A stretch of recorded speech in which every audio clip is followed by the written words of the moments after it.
Okay, this is a picture I've seen up and down my timeline for the past few days. And I really didn't say much about it because I didn't know what was going on. It was an article that really didn't interest me because we're living in times where this has grown to be a natural occurrence. We hear about things happening all the time in the media. And I want to say I heard the opinions and comments of so many people. And I just want to say that everything is not a race thing. Every incident that occurred has nothing to do with race. You see the title of this article: Charges filed against homeowner accused of shooting Kansas City teenager Ralph Yarl. Now, had this young man had not been on the wrong street and at the wrong house at nighttime, this would have never happened. The homeowner was 85 years old. And I'm assuming that he lived in a house alone. And we know that we're living in times where everything is backwards, where the criminal system is soft on criminals, but yet making innocent, law-abiding citizens criminals. Now, I really don't know the background of this homeowner, but from what I read in this article, he didn't really sound like a racist. I mean, unless someone was there and heard him say some racist things, you can't really say that this was motivated by race. This 85-year-old man was protecting his home.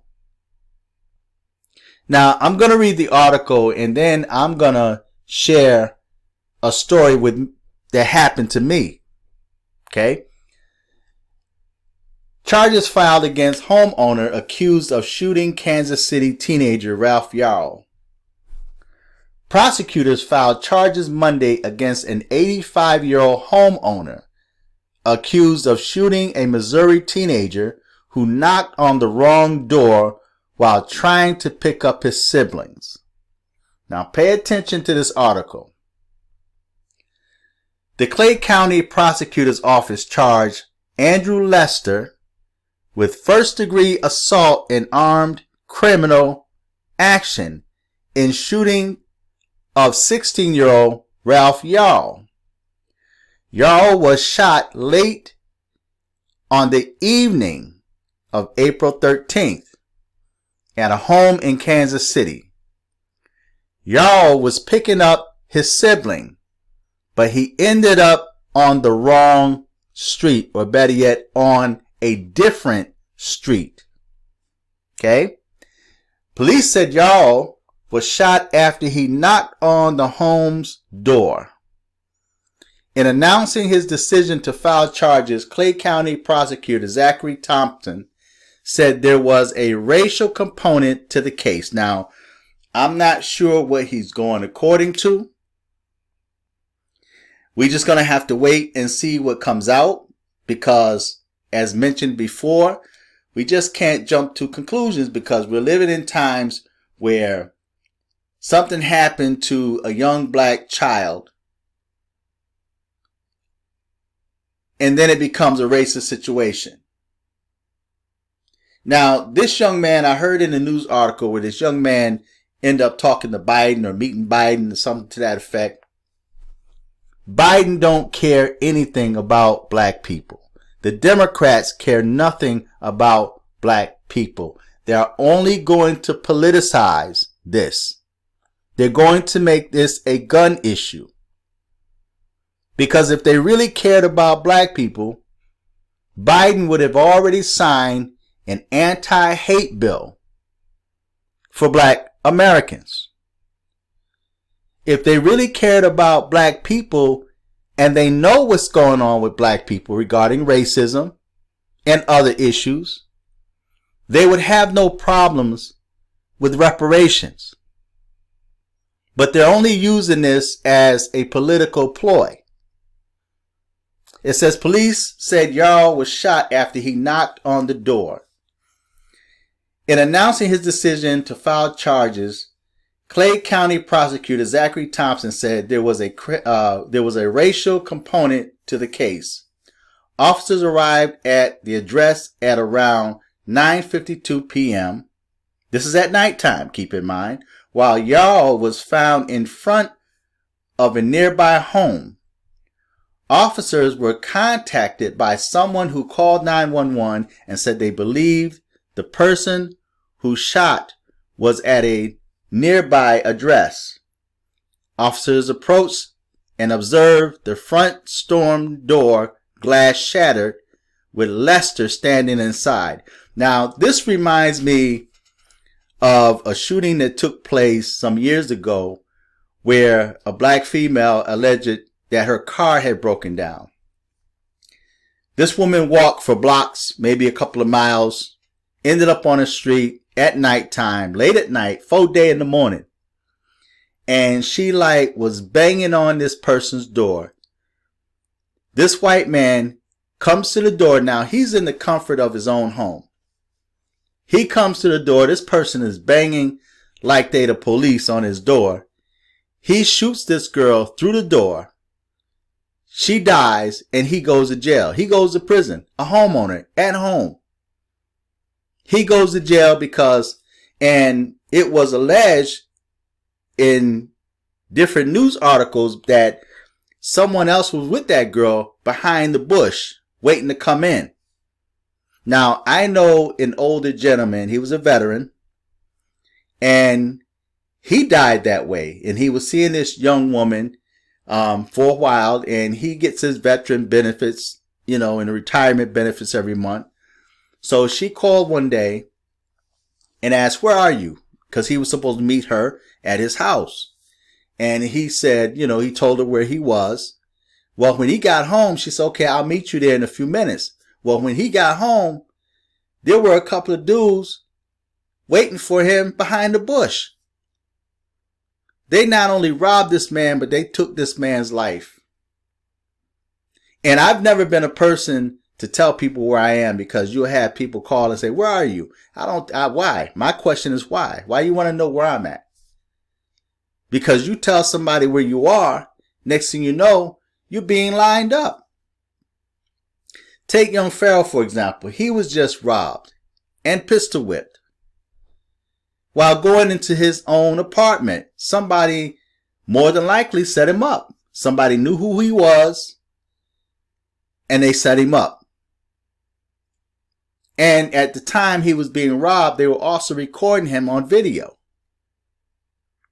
So you can't be too careful, man, and everything has nothing to do with race. Now, if these were white dudes that robbed Farrell, would it have been a racist thing? But these were black dudes that robbed him. Now, I'm going to share a story with you guys. And I'm going to finish this article. I remember one night I closed my store. And my sons, everybody, they was in Elmira, New York. They were visiting some family in Elmira. And I came home, and usually the porch light is on or some light is on, so that you can see going up on the porch, because I didn't want them walking up on a dark porch. But I came home one night, had to be around about 11 o'clock after I closed my store. And the house was completely dark. I mean, the front porch was dark. I drove up the street and I turned into the driveway. And I'm real observant. I don't know if it has anything to do with the fact that I'm a veteran, or I used to do work for Brinks, did armed security for Brinks. So I'm pretty aware of my surroundings. So when I pulled up into the driveway, the headlights kind of brushed past the porch. Now, in the porch is complete darkness. And when the lights went across the porch, I could have sworn I saw a silhouette of a person standing in the corner. They were like tucked in the corner next to the front door, as if they were hiding. So I'm thinking to myself, I know this is not somebody standing on the porch. Who is this? So I'm always armed. So I took my .45 when I got out the car, got out as normal, calm, because I already knew what I was going to do. And I walked up to the porch, didn't even look on the porch. And see, this is a good example of someone claiming to be at the wrong house. So I walked up to the porch, I opened the door, didn't even look on the porch. I'm just going by what I thought I saw when the lights brushed across the front porch. So I walked up, I opened the door, and I stood back with the .45 on my side, my hands down next to my side. And I said, I'm going to give you 3 seconds to come out or I'm going to start shooting. Out of the pitch blackness of the porch, this dude comes out. This black dude comes out. Oh, does such and such live here? Nah, bro, you got the wrong house. He walked off the porch past me, went down the street. He wasn't trying to look for any other house. He walked on down the street fast, at a very fast pace. Now, this is somebody who must have known that I had a business. Someone who must have known that when I leave my business, there's times that I had money on me, right? And he was trying to line me up. Okay? Never seen that guy before. Hadn't seen that guy since. If he were to walk up to me today, I wouldn't even know who he is. But he was on my porch, waiting in the dark. Now, I have a couple of chairs and sofas on my porch. If he thought he knew me, or if he thought he had the right house, he could have easily sat on one of those sofas and waited, or maybe the front steps. But this guy was standing in the corner, his back to the corner, tucked away, as if he was trying to camouflage himself with the darkness. So when I hear situations like this where somebody happens to go to the wrong house at wee hours of the night, I'm a bit suspicious of that. One of my sons live out in Camillus, New York. And he talks about how there's neighbors, certain of his neighbors don't control their kids. And these kids will go and knock on people's doors and run. They would do devious things like that. They would knock on people's doors and run. There's cases where people's packages are stolen off their porch.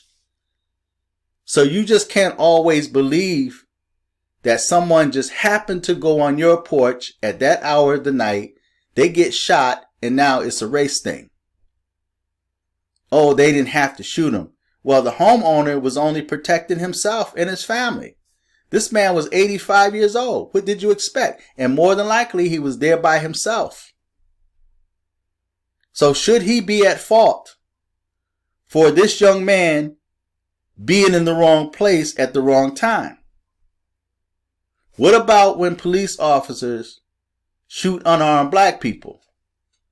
They get to walk because they look at that as manslaughter because it wasn't his motive and intent to shoot this person or to kill this person. But they still walk. This young boy is not dead. But this man now has been arrested for protecting his home. But yet we're living in times where they're soft on criminals. Okay, so the article goes on to read and says Lester provide written consent to search his residence. So this man was cooperating. he was allowing them to search his place. An officer observed the front storm glass door broken with blood on the front porch. The officer also observed blood on the driveway. Cameras on the south and east side of the residence, and blood on the street in front of a nearby house. It says a witness said they heard an unknown vehicle pull into the driveway of Lester's address. The witness thought it was odd for their elderly neighbor to have a visitor this late at night, according to the statement. See, so this wasn't a thing where this man says, oh, I see this black boy, I'm going to kill him. This man is 85 years old, chilling at home at night. And even his neighbors said it was odd for his elderly neighbor, to have visitors at this late at night. It says the witness stated a short time after they heard 2 or 3 gunshots from Lester's known address. The witness also heard Yarl screaming that he had been shot. The CSI team located a Smith & Wesson .32 caliber revolver with 2 spent shell casings still in the cylinder, along with a live round in the chamber. Officers took a hard drive from Lester's home to preserve video, but the video system was no longer functional. Police said Lester stated he picked up his gun before responding to the door and told authorities he believed someone was attempting to break inside his house. Now, this sounds like that article that I spoke on where the black girl came to this man's house at wee hours of the night and was banging like she was the police, banging like she was about to break the door down. And we talk all the time about black females being masculine. You know, they knocking hard on the door like they trying to break the thing down. You know, so I don't think this was a race thing. Unless, of course, this man said something, and if he did say something, he didn't do anything any different than black people do when they talk about white people or call them white supremacists. And no, I'm not sticking up for white supremacists or this man. I'm a homeowner. I'm also a business owner.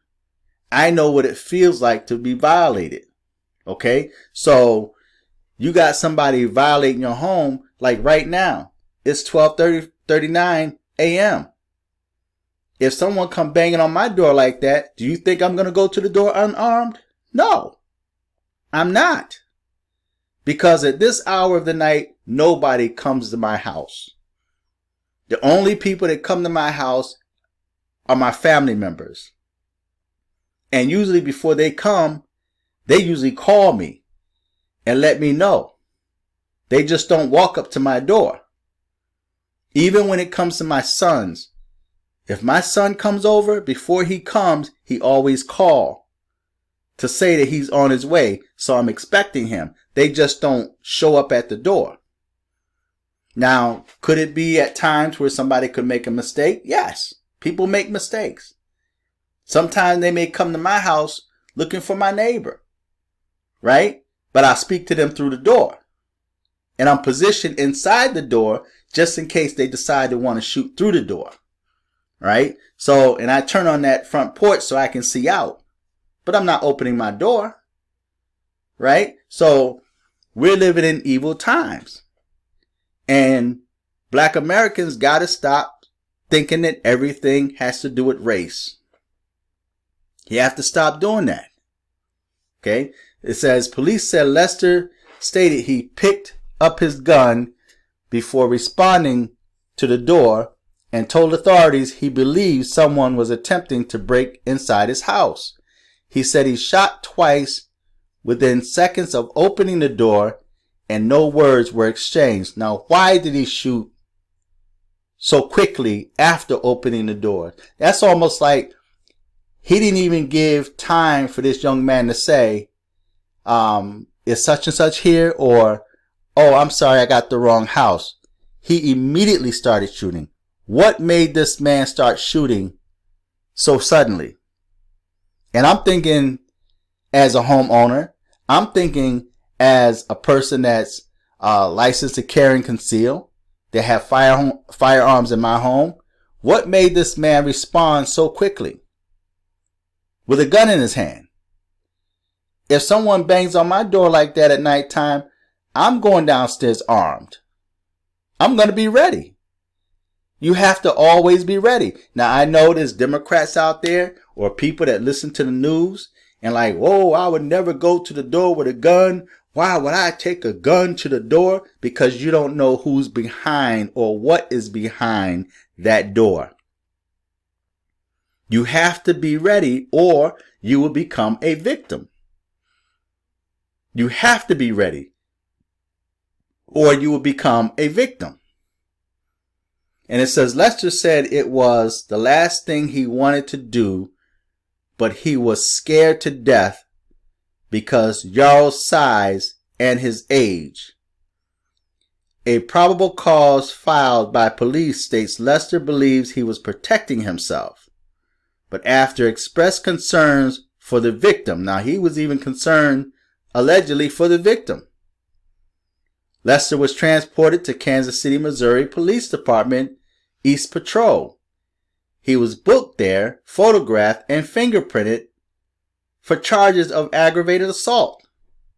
Upon consulting the Clay County prosecutor in regard, they advised to release Lester pending further investigation. The probable cause read, Yarl told authorities the man who lived at the residence said, "Don't come around here." Yarl went to multiple homes asking for assistance and telling people to call police. The probable cause statement says Yarl suffered a gunshot wound in the left forehead and right arm. Now, I have a question.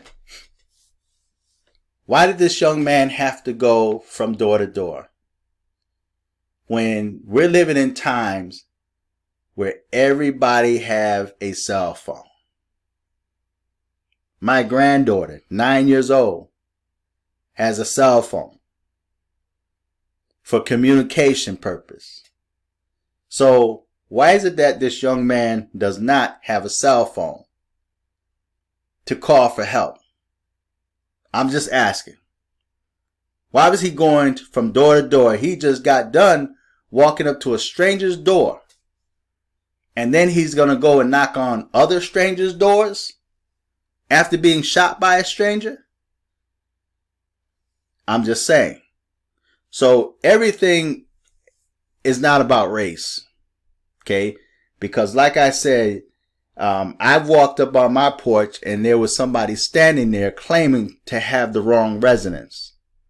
Now, had I not been armed and ready, only God above knows what would have happened to me.